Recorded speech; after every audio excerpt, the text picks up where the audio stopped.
The phone call shattered Rebecca's Thursday afternoon like glass hitting concrete. She was in the middle of presenting quarterly sales figures when her cell phone lit up with the school's number. Every parent knows the feeling, the instant drop in your stomach, the way time seems to slow down when you see that specific caller ID during school hours. Mrs. Coleman, this is Principal Martinez. Your son Daniel had a severe allergic reaction during lunch. The paramedics are transporting him to Riverside Medical Center right now. You need to get there immediately. The words felt unreal, like they were happening to someone else. Daniel, her 9-year-old son. Allergic reaction. Hospital. Now, Rebecca didn't remember grabbing her purse or telling her colleagues she was leaving. She just ran. Her hands shook so violently she could barely unlock her car. The 15-minute drive to Riverside felt like crossing an ocean. Every red light was torture. Every slow driver was an obstacle between her and her child. Daniel had severe peanut allergies. They've been managing them for years. But accidents happened, cross-contamination happened, and now her son was in an ambulance fighting to breathe. She abandoned her car in the emergency parking lot and sprinted toward the automatic doors. The fluorescent lights inside were too bright. The antiseptic smell too strong. Everything felt wrong. She ran to the reception desk, breathless and terrified. Daniel Coleman, he just came in by ambulance. Where is he? The receptionist typed slowly, maddeningly slowly. Treatment room 9. Go through those double doors and turn left. Rebecca pushed through the doors, her eyes scanning frantically. Room 7. Room 8. Room 9. But she froze in the hallway. Standing outside Daniel's room, talking to a nurse and holding a clipboard, was a woman Rebecca recognized instantly.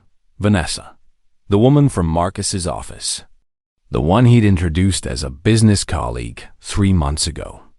The one who made Rebecca's instincts scream that something was wrong, even though Marcus had insisted she was being paranoid, and Vanessa was signing papers. Medical papers. For Rebecca's son. Rebecca's shock lasted only seconds before fury ignited in her chest. She strode forward, her voice cutting through the hallway noise like a blade. What are you doing?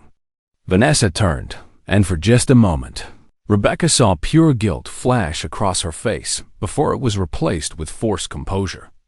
The nurse looked between them, sensing immediate tension. Excuse me, who are you? The nurse asked Rebecca. The question was so absurd that Rebecca almost laughed. I'm Rebecca Coleman, Daniel's mother. Who did you think I was? The nurse's face went pale. She looked down at the clipboard in Vanessa's hands, then back at Rebecca. But she just told me she was the mother. She was signing consent forms for treatment. The world tilted sideways. This stranger, this woman who was sleeping with her husband, had just tried to impersonate her, had tried to make medical decisions for her child. I am his mother, Rebecca said, her voice deadly calm now. I want her removed from this area immediately, and I want to see my son. Now. Vanessa stepped back, nearly dropping the clipboard. Rebecca, wait. You don't understand. Marcus asked me to. I don't care what Marcus asked you to do. Rebecca moved closer, her body trembling with rage and terror. You are not his mother. You have no right to be here, no right to sign anything, no right to even look at my child. A security guard appeared, summoned by the nurse's emergency call. The nurse quickly explained the situation, her professional demeanor barely covering her own shock at being deceived. Ma'am, I'm going to have to ask you to leave, the guard said to Vanessa. His tone firm. This is a misunderstanding, Vanessa protested, backing away. Marcus said Rebecca wouldn't mind. Get out. Rebecca's voice cracked with emotion. Get away from my son. As security escorted Vanessa down the hallway, Rebecca turned to the nurse, trying to steady her breathing. Please, I need to see Daniel. How is he? What happened? The nurse's expression softened immediately. He's stable. He had a severe reaction to peanuts that were in his lunch. We're investigating how it happened. We administered epinephrine right away, and he responded well. He's been asking for you. Rebecca's eyes filled with tears. Can I see him now? Of course. Follow me. Inside the treatment room, Daniel looked so small on the hospital bed, with an IV in his arm and monitors beeping softly around him. But his eyes were open, and when he saw her, his face crumpled with relief. Mom! Rebecca was at his side instantly, carefully gathering him into her arms. I'm here, sweetheart. I'm here. You're okay. You're going to be okay. I was so scared, Daniel whispered against her shoulder. My throat got really tight, and I couldn't breathe right. I know, baby. But the doctors helped you. And you're safe now. She stroked his hair, kissed his forehead, checking him over even though the monitors showed he was stable. Then Daniel said something that made Rebecca's blood run cold. Miss Vanessa was here. She said she was going to take care of me until you got here. Rebecca pulled back slightly to look at his face. Miss Vanessa? Daniel nodded. That's what Dad tells me to call her. She comes to his apartment sometimes when I stay there on weekends. The betrayal cut deeper than Rebecca thought possible. Marcus had been bringing this woman around their son, making Daniel call her by name, creating a relationship behind Rebecca's back. And now Vanessa had actually tried to pass herself off as Daniel's mother to hospital staff. Sweetheart, listen to me carefully, Rebecca said gently. That woman is not family. Her name is Vanessa, and she shouldn't have been here.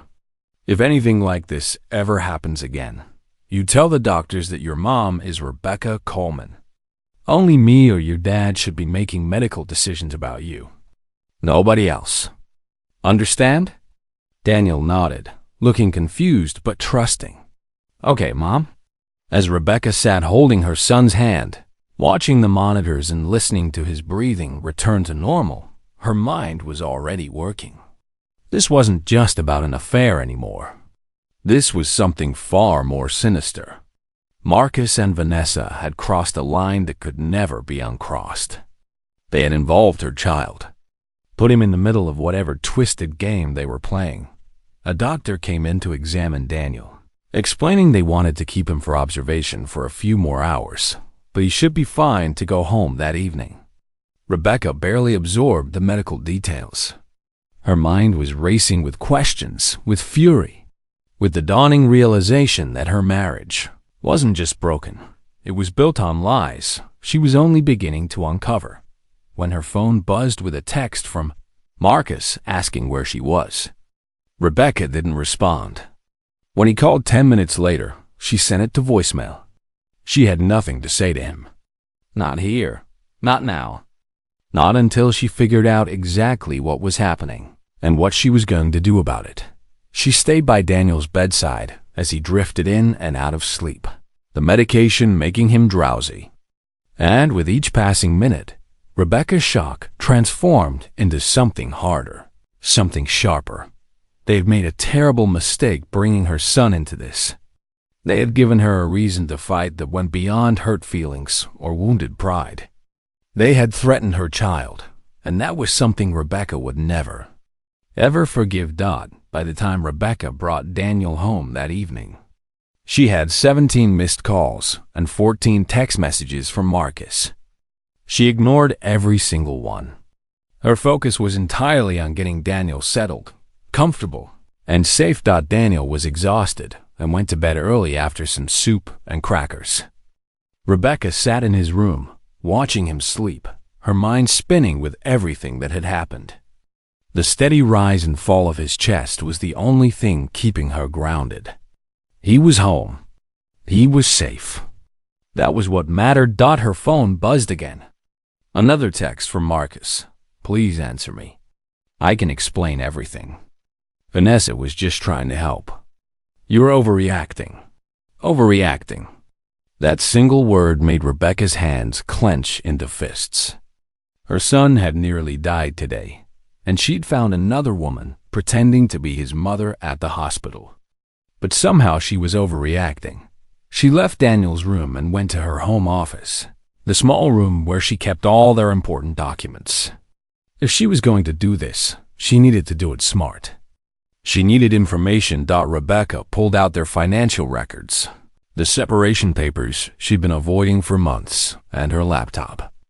She and Marcus had been separated for 6 months, living apart but keeping their finances together while they figured things out. She'd thought they were working toward reconciliation. Now she wondered if that had been his plan all along, keeping access to her money while he prepared to leave. She started going through everything with fresh eyes, looking for things she'd missed before. Their joint bank account showed regular withdrawals Marcus had made. She'd assumed they were for his apartment and living expenses. Now she wondered. Then she found something that made her stomach drop. A credit card statement she didn't recognize. It was in Marcus's name but at an address she'd never seen before. The charges told a story she didn't want to believe: expensive restaurants, jewelry stores, weekend hotels. All the classic signs of an affair. All charged on money that should have been going toward their son's future. But it was the next discovery that made everything click into place. Rebecca found an email Marcus had accidentally sent to his personal account instead of his work account. It had been automatically forwarded to their shared family computer, something he'd set up years ago and probably forgotten about. The email was from 4 months ago, addressed to someone named Derek, getting everything lined up for the custody modification. My lawyer says we have a strong case now that I've established a stable home and a maternal figure for Daniel. Rebecca works too much anyway. Once I have primary custody, we can finally move forward with the house in Portland like we planned.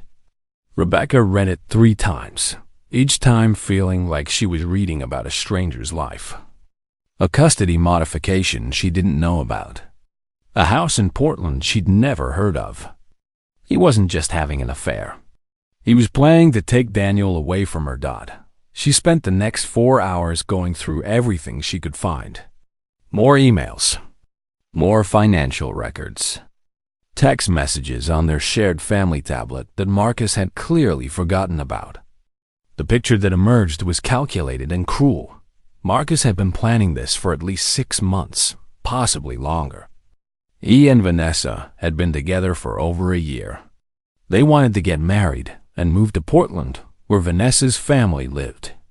But they needed custody of Daniel first because Rebecca would never agree to let him move that far away. So Marcus had been building a case, taking Daniel every weekend and documenting how happy he was at Dad's apartment, keeping records of every time Rebecca worked late or went on a business trip, making it look like he was the stable parent while Rebecca was too focused on her career, and Vanessa had been playing the role of the perfect future stepmother, inserting herself into Daniel's life, trying to convince everyone, including possibly Daniel himself, that she belonged there. The hospital incident hadn't been Vanessa trying to help. It had been Vanessa trying to establish herself as a parental figure, to get her name on medical documents, to create a paper trail showing she was involved in Daniel's care. Rebecca felt sick. She also felt stupid for not seeing it sooner. All the signs had been there: Marcus's sudden interest in taking Daniel every single weekend when he'd barely been involved before his separation. His insistence that they wait to file for divorce to make things easier on Daniel. His casual mentions of how great Portland was. What a good place it would be to raise a kid. She thought he was trying to be a better father. Instead, he'd been planning to steal her son. At 2 in the morning, Rebecca finally stopped reading and started planning. She needed help, and she needed it from someone who knew how to fight this kind of battle. She pulled up her phone and searched for family law attorneys in the area, specifically ones who specialized in custody cases. The first name that came up had excellent reviews and a website promising aggressive representation for parents. Protecting their children. Catherine Ross. Her office opened at 8 in the morning.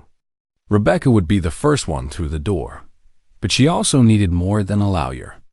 She needed proof, documentation, everything. She could get to show exactly what Marcus and Vanessa had been. Planning. She found a private investigator. Through an online forum, a former detective named James Porter, who specialized in domestic cases. His website said he'd handled everything from infidelity to custody fraud. Rebecca sent him an email explaining her situation and asking for an emergency consultation. By the time the sun came up, Rebecca had made a list of every piece of evidence she had, every question she needed answered, and every step she needed to take. She was exhausted, but she was also clear-headed in a way she hadn't been in months. Marcus's latest text came through at 7 in the morning. "I'm coming over. We need to talk about what happened yesterday. You're being completely unreasonable." Rebecca typed back her first response. "Do not come to this house. All communication goes through lawyers from now on. You'll be hearing from mine soon." She hit send and blocked his number. Then she went to wake up Daniel for school, her mind already on the battles ahead. Daniel was groggy, but seemed much better. The color had returned to his face, and his breathing was normal. As Rebecca made him breakfast and helped him get ready for school, Daniel chattered about a project he was working on for his class. "Dad said he'd help me with it this weekend," Daniel mentioned casually as he ate his cereal. Rebecca kept her voice steady. "Actually, honey, you're going to stay home with me this weekend. I already talked to your dad about it." It wasn't true yet, but it would be. There was no way Marcus was getting anywhere near Daniel until Rebecca had legal protection in place. Not after what Vanessa had tried to do at the hospital. At 8 o'clock sharp, Rebecca called Catherine Ross's office. The receptionist put her through immediately when Rebecca mentioned it was an emergency custody situation. "Mrs. Coleman, tell me what happened," Catherine said, her voice professional but warm. Rebecca told her everything. The hospital incident, the emails, the financial records, the plan to move to Portland. Catherine listened without interrupting, and when Rebecca finished, there was a long pause. "You did exactly the right thing by gathering all that evidence," Catherine finally said. "What they attempted at the hospital is serious. That's fraud, possibly even attempted parental kidnapping, depending on how the court interprets it. And the custody manipulation you've described is textbook parental alienation. Can we stop them?" Rebecca asked, her voice breaking slightly. "Can we keep Marcus from taking Daniel?" "Not only can we stop them," Catherine said firmly, "we're going to make sure he regrets ever trying. I need you to bring everything you have to my office this afternoon. Every document, every email, every text message. We're going to file for emergency custody modification and a restraining order against this Vanessa person. By the end of the week, Marcus is going to understand he made a very serious mistake." For the first time since the phone call from the principal's office, Rebecca felt hope. Not hope of saving her marriage, she was done with that fantasy, but hope that she could protect her son, that she could win this fight. After dropping Daniel at school with strict instructions to the office that only she was authorized to pick him up, Rebecca met with James Porter, the private investigator. He was a broad-shouldered man in his 50s with kind eyes and a no-nonsense demeanor. "I've seen cases like this before," he told her after reviewing the evidence she'd brought. "The good news is they were sloppy. The hospital incident alone is damning. But we can get more. I need you to trust me and let me do my job. Don't confront them. Don't tip them off that you're building a case. Just act normal." "How can I act normal?" Rebecca asked. "My husband tried to steal my child." "By remembering that the best revenge is winning," James said simply. "And we're going to win." Catherine's office was in a professional building downtown, all glass and steel. Rebecca sat in the conference room that afternoon, surrounded by her documents, while Catherine and her assistant went through everything with careful attention. "This email alone is gold," Catherine said, holding up the printed copy of Marcus's message about the custody hearing. "He's admitting to premeditation. He's admitting to using Daniel as a pawn. And he's admitting to financial planning that excludes you entirely." The assistant was typing notes rapidly. "We'll want bank statements going back at least 2 years. Also any documentation of his involvement in Daniel's life before and after the separation.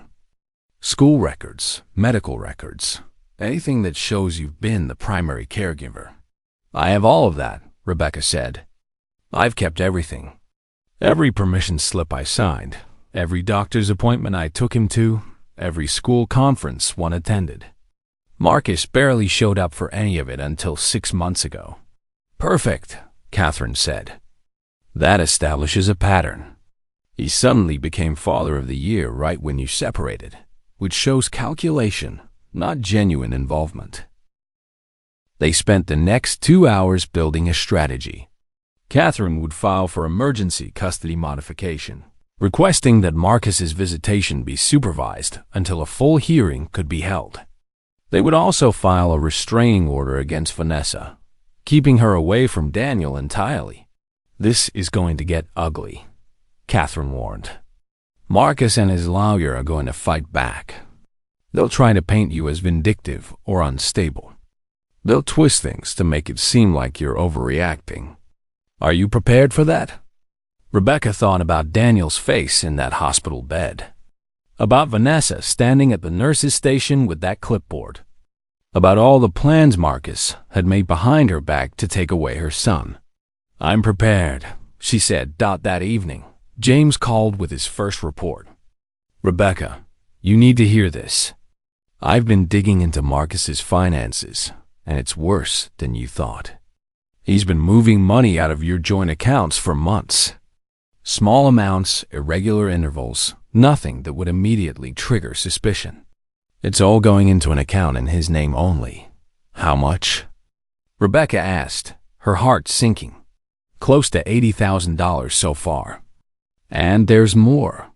He's been using business expenses to fund his lifestyle with Vanessa, charging personal items to his company card, writing them off as client entertainment. If his company knew, he'd be fired for fraud." Rebecca closed her eyes. $80,000. Money that should have been saved for Daniel's future. Money that Marcus had stolen while pretending they were trying to work things out.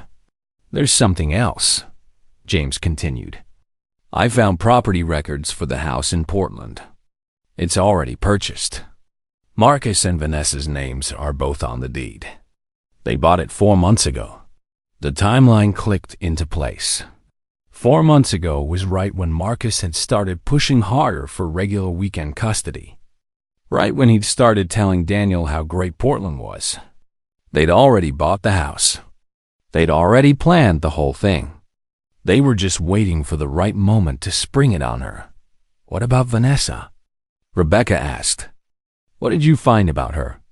"That's interesting," James said. "Vanessa Monroe, 31 years old, works for Sterling Medical as a sales representative. She has a history of getting involved with married men. I found 2 previous relationships where she dated married executives, both of which ended in divorces. In one case, the wife accused Vanessa of deliberately targeting her husband to advance her career. She's done this before?" Rebecca couldn't believe what she was hearing. "Multiple times. She has a pattern of finding successful married men, starting affairs, and positioning herself as the new wife. In both previous cases, she got promotions or business advantages out of the relationships." Rebecca thought about Marcus's company. He owned part of a medical supply business. If Vanessa was in medical sales, connecting with him would give her access to clients and contacts. "Keep digging," Rebecca told James. "I want to know everything. Every lie, every scheme, every law they've broken.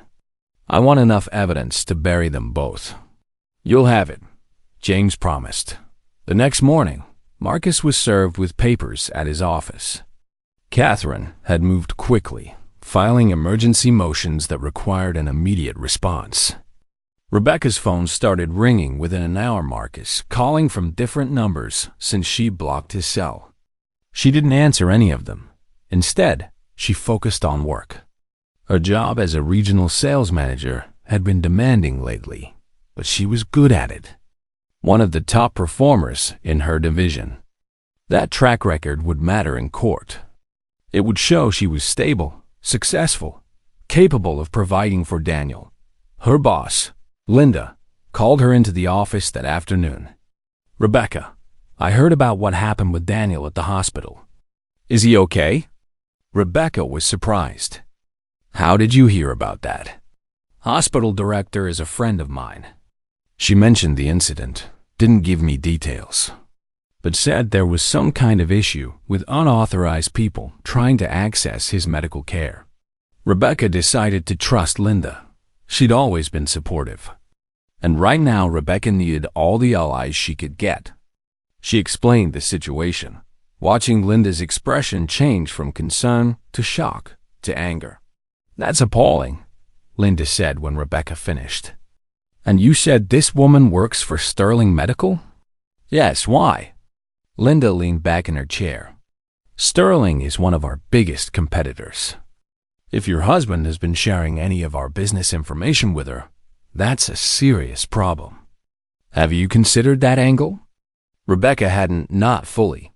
She knew Vanessa was in the same industry, but she hadn't thought about the corporate implications.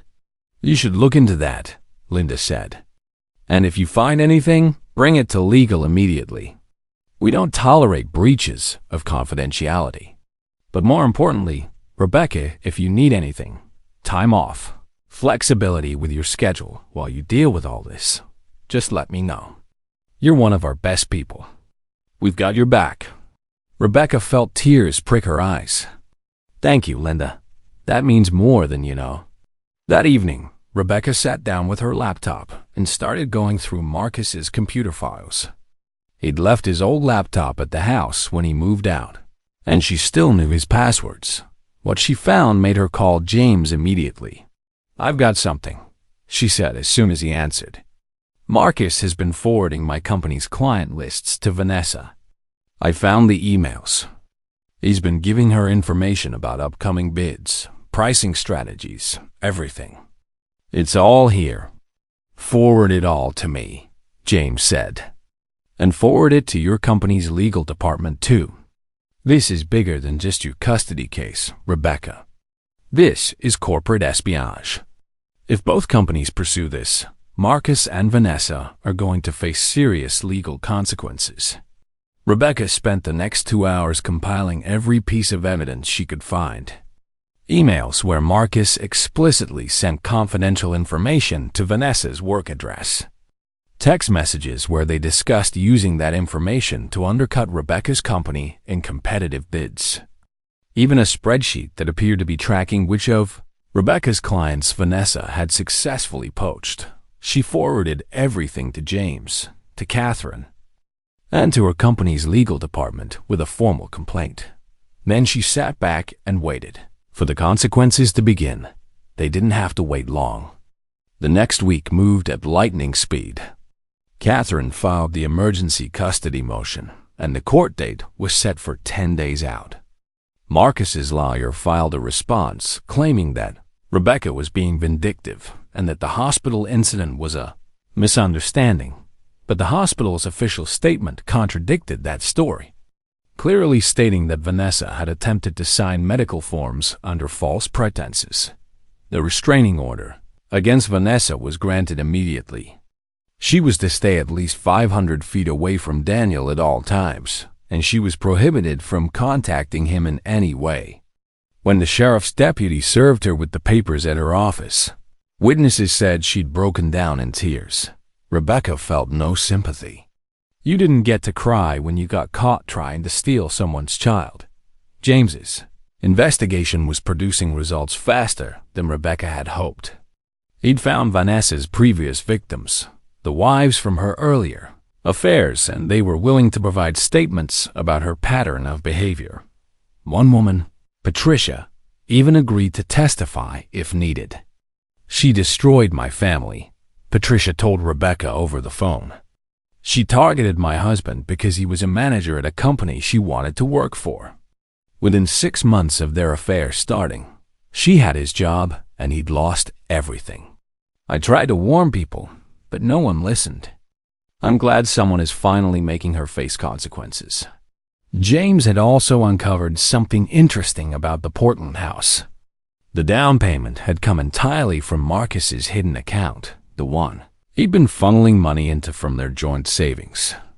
That meant the house had been purchased with marital assets that he'd concealed and stolen. Catherine was already filing motions to have the property included in the divorce settlement.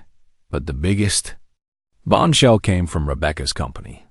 Linda called her into the office with 2 people from the legal department. Their expressions were serious but also strangely satisfied. "Rebecca, we've reviewed all the information you provided," the head counsel, Michael, said. "What your husband did is clear-cut corporate espionage.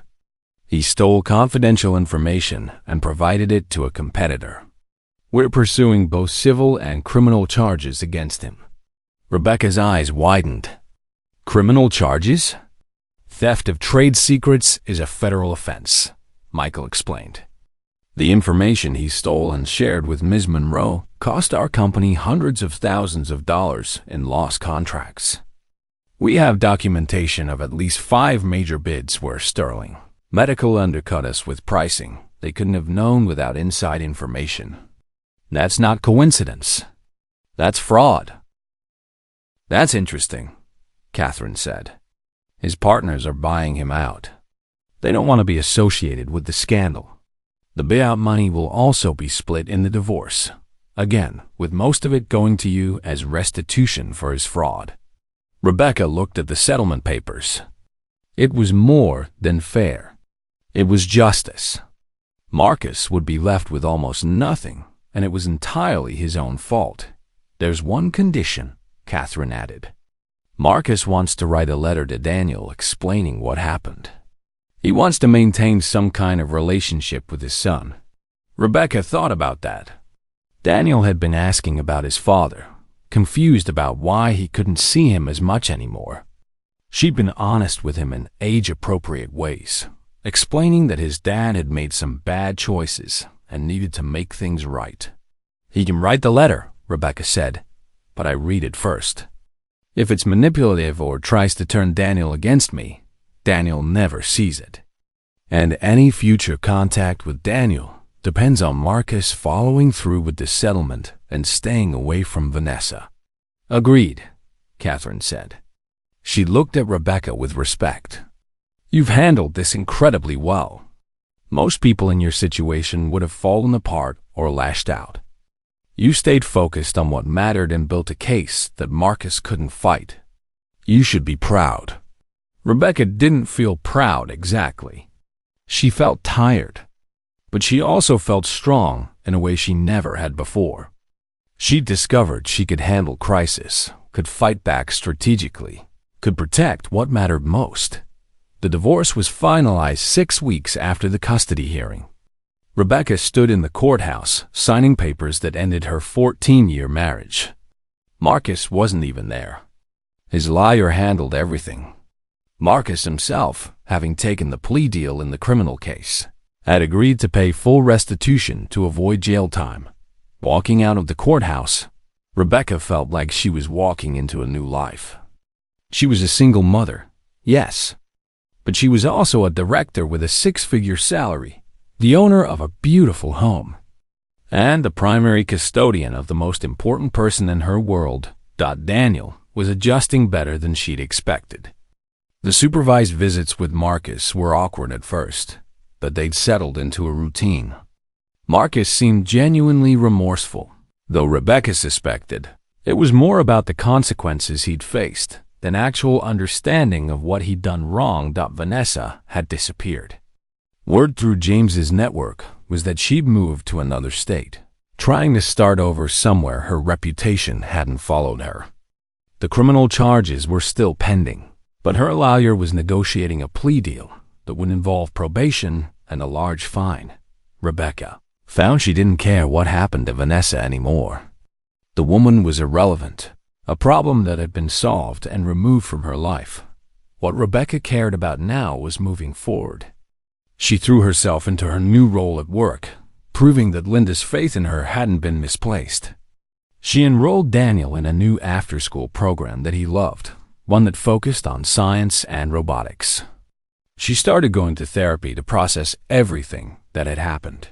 And slowly, carefully, she started thinking about what her life could look like now that she wasn't defined by her marriage or the fight to end it. One evening, about 3 months after the divorce was finalized, Rebecca was picking Daniel up from his robotics program when she bumped into someone in the parking lot. "I'm so sorry," she said, looking up to see a tall man with kind eyes and a gentle smile. "No harm done," he said. "You're Daniel's mom, right?" "I'm Alex, one of the coaches for the robotics team. Daniel's doing great, by the way. He's got a real talent for engineering." Rebecca recognized him now. She'd seen him at a few of the programs. "Thank you. He loves it here." They talked for a few minutes about Daniel's projects, his enthusiasm for building things, his creative problem-solving. The conversation was easy and comfortable. "Maybe we could grab coffee sometime," Alex said as they were walking to their cars. "I'd love to hear more about Daniel's interests. And honestly, it would be nice to talk to someone who understands the chaos of single parenting. My daughter's in the program too."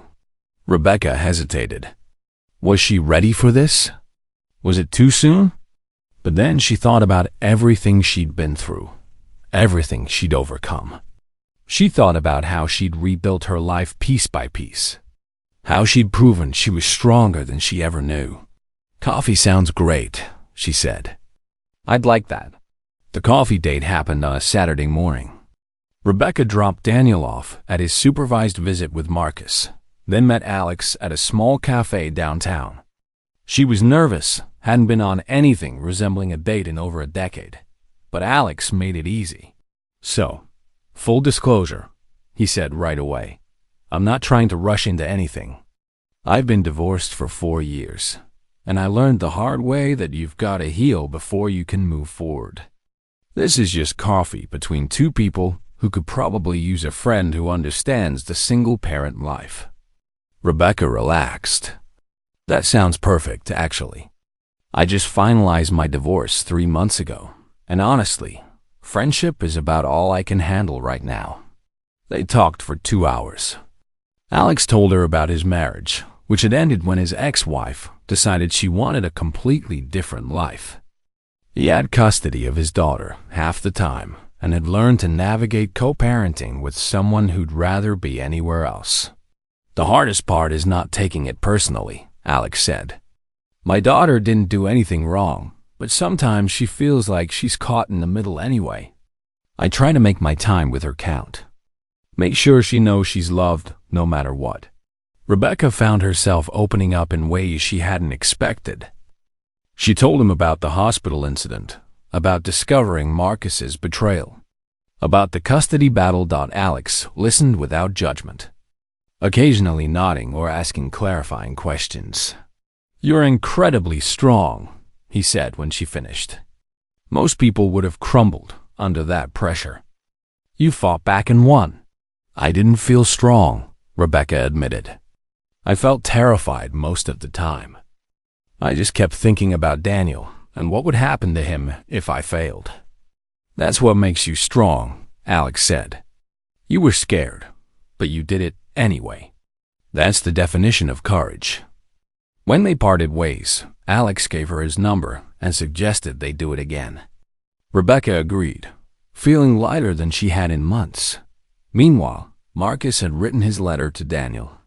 Rebecca read it first, as she'd insisted. To her surprise, it was actually honest and appropriate. The letter didn't make excuses or try to paint Rebecca as a villain. It simply said that Marcus had made serious mistakes, that he was sorry for hurting Daniel and Rebecca, and that he hoped Daniel would give him a chance to be a better father moving forward. Rebecca gave the letter to Daniel, watching his face as he read it. When he finished, Daniel looked up at her. "Is Dad really sorry?" he asked. "I think he is," Rebecca said honestly. "People can make terrible choices and still be sorry afterward. What matters is whether they change their behavior and do better. Do you forgive him?" Daniel asked. Rebecca thought carefully about her answer. "I'm working on it. Forgiveness doesn't mean forgetting what happened or pretending it didn't hurt. It means deciding that what happened doesn't get to control my life anymore. Your dad and I will never be married again, but I hope we can eventually be better at co-parenting for your sake." Daniel seemed satisfied with that answer. "I still love Dad," he said quietly, "even though he messed up." "Of course you do, sweetie. He's your father, and he loves you very much. That's what's most important." Over the next few months, Rebecca's friendship with Alex deepened naturally. They texted regularly, met for coffee every weekend, and eventually started arranging playdates for their kids. Daniel and Alex's daughter, Sophie, got along well, both being curious and creative kids. Alex never pushed for more than friendship, seemed content to let whatever was developing between them grow at its own pace. Rebecca appreciated that more than she could express. After everything she'd been through, she needed someone who was patient and kind. One day, about 6 months after their first coffee, Alex and Rebecca were watching their kids at the park when he said something that stuck with her. "You know what I admire most about you?" he asked. "You took the worst thing that ever happened to you and refused to let it make you bitter. You could have become angry and closed off, but instead you became stronger and more open. That takes real character." Rebecca felt tears sting her eyes. "I didn't have a choice. I had to keep going for Daniel." "You did have a choice," Alex said gently, "and you chose courage over bitterness. That's powerful." As summer approached, Rebecca found herself in a place she never expected to be. She had a job she loved, a son who was thriving, a growing friendship that might become something more, and most importantly, peace. She'd gone through fire and come out stronger. She'd faced betrayal and fought back with integrity. She'd protected her child while maintaining her own dignity. Marcus was rebuilding his life too, in his own way. The supervised visits had gone well enough that the court was considering unsupervised visits. He'd completed his probation requirements and was working a steady job, even if it wasn't the empire he'd once built. Vanessa had taken her plea deal and served 6 months in a federal facility. Rebecca heard through James that she'd moved across the country after her release, trying to start fresh where no one knew her story. Rebecca felt no triumph in Vanessa's downfall. She simply felt free. Free from anger. Free from the weight of what had been done to her. Free to build a future on her own terms.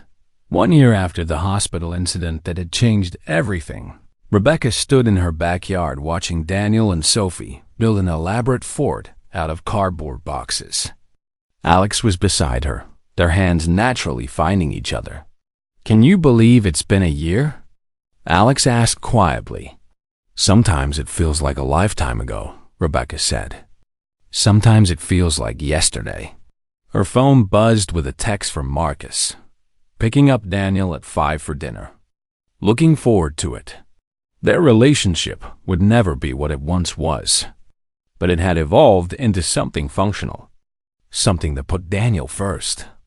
Marcus had proven over the past year that he was committed to being a better father, even if he'd failed as a husband.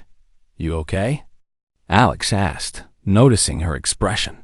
"Yeah," Rebecca said. "I am," and she meant it. She was okay. More than okay. She was happy in a way that was deeper and more sustainable than anything she'd felt in her marriage. Because this happiness wasn't dependent on someone else's choices or actions. It was built on her own strength, her own choices, her own courage. That evening, as Rebecca tucked Daniel into bed, he asked her a question that made her heart swell. "Mom, are you happy?" "Yes, honey. I really am, May." "Good," Daniel said sleepily. "You deserve to be happy.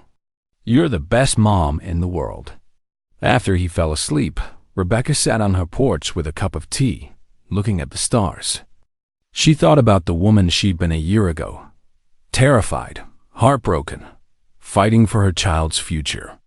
That woman would be proud of who she'd become. She'd learned that strength wasn't about never being afraid. It was about being afraid and doing what needed to be done anyway. She'd learned that justice sometimes took time, but it was worth fighting for. She'd learned that betrayal could either destroy you or forge you into something stronger. And the choice was yours to make. Most importantly, she'd learned that protecting what you love sometimes meant fighting battles you never wanted to fight. But when you fought with integrity, with courage, and with the right reasons, you could win. Her phone lit up with a text from Alex. "Thank you for today. You and Daniel make my life better." Rebecca smiled and typed back, "You make ours better too." As she got ready for bed that night, Rebecca looked at herself in the mirror. The woman looking back was different from the one who'd rushed into that hospital a year ago. Stronger, wiser, more confident, more at peace. She'd survived betrayal, fought for her child, and built a new life from the ashes of the old one. She'd faced people who lied and schemed and tried to take away what mattered most to her. And she'd won, not because she was perfect, not because she never made mistakes, but because when it mattered most, she'd chosen courage over fear, truth over deception, and love over bitterness. That was the real victory. Not the custody arrangement or the divorce settlement or the consequences Marcus and Vanessa faced. The real victory was who she'd become in the process. A survivor. A fighter. A mother who would do anything to protect her child. A woman who knew her own worth and wouldn't settle for less than she deserved. As she climbed into bed that night, Rebecca felt something she hadn't felt in years. Complete peace. The battle was over. She'd won what mattered most. And a future stretched out before her, full of possibility. She thought about Daniel, sleeping safely down the hall. About Alex and the gentle, patient way he'd entered their lives. About her career and the impact she was making. About the woman she'd become through fire and struggle. And she smiled, because sometimes the worst things that happen to us break us open and reveal who we really are underneath.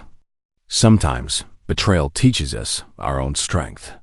Sometimes loss shows us what really matters.